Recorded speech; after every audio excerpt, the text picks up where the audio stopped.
Hello everyone, welcome to Internet Learning. Hope you all are doing well. So today we are going to discuss the topic India and the world of print. So अब इस section से हम India के बारे में पढ़ना शुरू करेंगे। अभी तक जो भी हम पढ़ रहे थे वो वर्ल्ड के बारे में था कि किस तरीके से दुनिया में प्रिंटिंग शुरू हुई, और अब हम ये देखेंगे कि इंडिया में प्रिंट जो है कैसे आई। So let us see when printing began in India and how ideas and information were written before the age of print. तो अब हम ये देखेंगे कि इंडिया में प्रिंटिंग कैसे शुरू हुई और प्रिंट के आने से पहले इंडिया में आइडियाज एंड इंफॉर्मेशन को कैसे लिखा जाता था। तो manuscripts before the age of print, print के आने से पहले किस तरीके से जो डॉक्यूमेंट्स थे या कोई भी इंफॉर्मेशन वगैरह उसको कैसे रिकॉर्ड किया जाता था। India had a very rich and old tradition of handwritten manuscripts. तो इंडिया में पहले से ही काफी ज्यादा मात्रा में हैंड रिटन मैन्यूस्क्रिप्ट्स चलती हैं। मैन्यूस्क्रिप्ट्स का मतलब ही ये होता है कि ऐसी स्क्रिप्ट्स जो कि हाथ से लिखी हुई हैं। तो संस्कृत, अरबिक, पर्शियन, इन सभी भाषाओं में एंड इवन वर्नाकुलर जो लैंग्वेजेस है, मतलब गांव की या जो लोकल लैंग्वेजेस हैं, इन सभी भाषाओं में इंडिया में हस्तलिपि होती थी, मैन्यूस्क्रिप्ट्स जो है वो लिखी जाती थी। Manuscripts were copied on palm leaves और ऑन हैंडमेड पेपर। तो ये जो मैन्यूस्क्रिप्ट्स हैं इनको किस पे लिखा जाता था? पाम लीव्स पे लिखा जाता था। जो पाम के पत्ते होते हैं उन पे लिखा जाता था, और हैंडमेड पेपर से, कि हाथ से जो पेपर हैं वो बनाए जाते थे, उन पे इनको लिखा जाता था।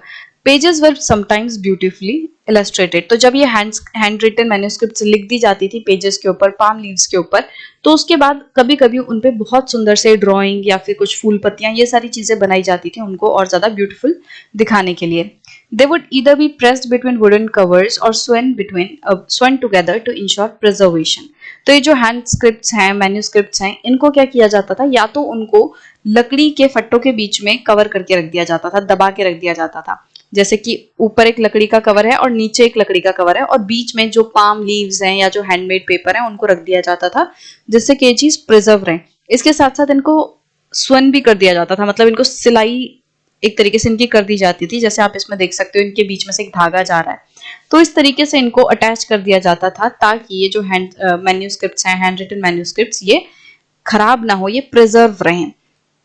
Manuscripts continued to be produced till well after the introduction of print down to the late 19th century. अब इंडिया में जब प्रिंट इंट्रोड्यूस हो गया उसके भी कहीं ज्यादा देर तक जो मैन्यूस्क्रिप्ट्स है वो लिखी जाती थी, मतलब late 19th century, 1880s 1890s, मतलब ये वाले पीरियड तक भी मैन्यूस्क्रिप्ट्स लिखी जा रही थी। इस टाइम तक हमारे देश में प्रिंट आ चुका था, बट उसके बावजूद भी मैन्यूस्क्रिप्ट्स लिखे जा रहे थे। Manuscripts however were highly expensive and fragile। तो मैन्यूस्क्रिप्ट जो है वो, पहली बात, इनको बनाने में बहुत ज्यादा पैसा लगता है, इतना आसान नहीं होता। पाम लीव्स से पेपर बनाना है, हैंडमेड पेपर बनाना है, फिर कोई पर्सन हाथ से उसको लिखेगा, तो बहुत ज्यादा एक्सपेंसिव पूरा प्रोसेस रहता है और फ्रेजाइल रहता है। ये चीजें उतनी ज्यादा ड्यूरेबल नहीं है जैसे पाम लीव्स वगैरह हो गए, ये तो पत्ते ही हैं। ये जो चीजें हैं ये बहुत जल्दी से खराब हो जाती हैं। फ्रेजाइल मतलब कोई भी चीज जो नाजुक हो, जिसको संभालना बहुत ही ज्यादा मुश्किल हो, जो हल्का सा इधर उधर करने से ही खराब हो सकती है। तो ये जो मैन्यूस्क्रिप्ट्स हैं ये महंगी होती थी और फ्रेजाइल होती थी, उनको बहुत ही ध्यान से केयरफुली हैंडल करना पड़ता था, और इनको आसानी से पढ़ा नहीं जाता था। इनको पढ़ने के लिए काफी ज्यादा एकदम, मतलब ऐसा था कि ध्यान से एकदम बुक को प्रॉपर रख के पढ़ना।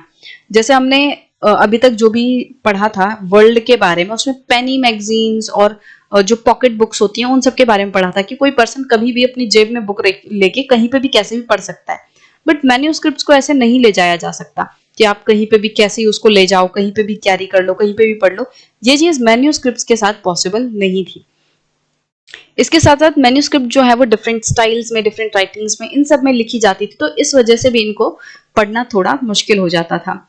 सो manuscripts were not widely used in everyday life. तो इन सारे नेगेटिव पॉइंट्स की वजह से कि जो मैन्यूस्क्रिप्ट्स हैं वो फ्रेजाइल हैं, वो एक्सपेंसिव है, उनको बहुत ज्यादा केयरफुली हैंडल करना पड़ता है, इन सभी कारणों की वजह से मैन्यूस्क्रिप्ट जो है वो रोजमर्रा की जिंदगी में बहुत ज्यादा इस्तेमाल नहीं होते थे। कभी कभी कोई इंपॉर्टेंट ओकेजन्स, इन सारी चीजों पे मैन्यूस्क्रिप्ट्स का इस्तेमाल होता था। Even though pre-colonial Bengal had developed an extensive network of village primary schools, students who very often did not read texts।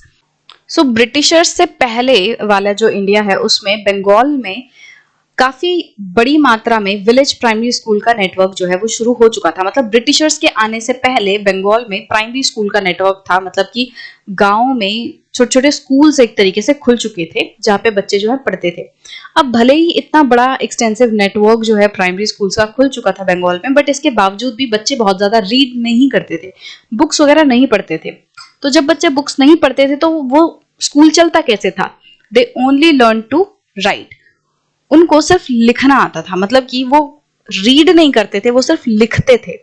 Teachers dictated portions of text from memory and students wrote them down. तो होता क्या था कि जो teachers है उनको चीजें याद रहती थी, उन्होंने कोई टेक्स्ट वगैरह पहले पढ़ी है तो उनके पास जो भी नॉलेज है वो अपने आप अपनी मेमोरी से बच्चों को डिक्टेट करते थे। मतलब टीचर्स मुंह से बोलते थे और बच्चे जो है उसको लिखते थे, नोट करते थे।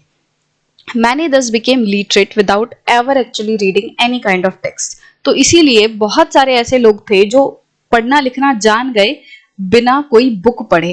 मतलब कि वो टीचर को सुन रहे हैं, उसको लिख रहे हैं और फिर खुद उसको रिवाइज कर रहे हैं, पढ़ रहे हैं अपने खुद के लिखे हुए नोट्स को। तो इस तरीके से बहुत सारे जो लोग हैं वो बिना किसी भी बुक को पढ़े वो लिटरेट हो गए।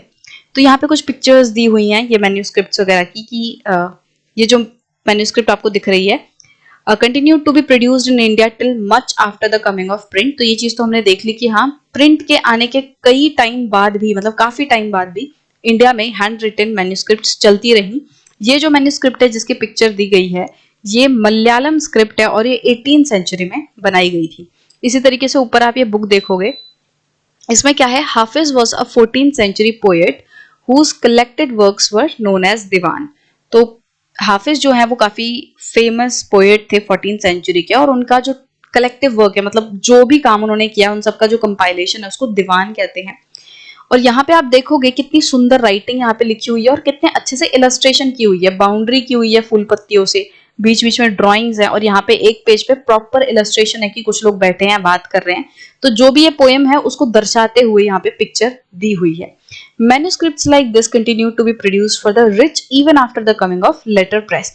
तो इस तरीके की जो मैन्यूस्क्रिप्ट्स हैं वो अमीरों के लिए, जो अपर क्लास है या जो रिच लोग हैं उनके लिए काफी लंबे समय तक बनती रही।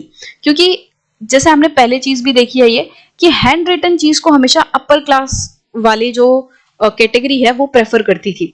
या हाथ से बने हुए कपड़े हो, हाथ से लिखी हुई चीज हो, मतलब जिसमें ह्यूमन टच है, जिसमें हाथ से कोई काम हो रहा है, जिसमें यूनिकनेस आती है, ऐसी चीज को हमेशा अमीर लोग या अपर क्लास जो है वो प्रेफर करती है। तो भले ही लेटर प्रेस आ गई थी, प्रिंटिंग शुरू हो गई थी, बट अभी भी अमीर लोग जो है वो हैंड रिटन बुक्स, इस तरीके की मैन्यूस्क्रिप्ट्स को प्रेफर करते थे ताकि वो एक तरीके से अपना जो क्लास है उसको बरकरार रख सके। तो काफी टाइम तक इस तरीके के बुक्स जो है वो बनती रही, जो हाथ से लिखी जा रही थी, हाथ से इनके ऊपर ड्राइंग वगैरह की जा रही है। तो आई होप कि ये चीज आपको क्लियर होगी कि किस तरीके से प्रिंट आने से पहले मैन्यूस्क्रिप्ट्स में लिखा जाता था, इंफॉर्मेशन कैसे रिकॉर्ड होती थी मैन्यूस्क्रिप्ट्स में। मैन्यूस्क्रिप्ट्स क्या है, हाथ से लिखी जाने वाली चीजें हैं। और किन पे लिखी जाती थी मैन्यूस्क्रिप्ट्स? मैन्यूस्क्रिप्ट जैसे पाम लीव्स पे, हैंडमेड पेपर पे, या जो छाल होती है, बार्क होती है किसी पेड़ की बार्क पे, उन पे लिखा जाता था, या कपड़ा हो गया, जैसे इन सारी चीजों पे मैन्यूस्क्रिप्ट्स लिखी जाती थी। और इंडिया में जब प्रिंट आ भी गया उसके बाद भी ये मैन्यूस्क्रिप्ट्स जो है काफी लंबे समय तक चली। तो आई होप ये चीज आपको क्लियर होगी।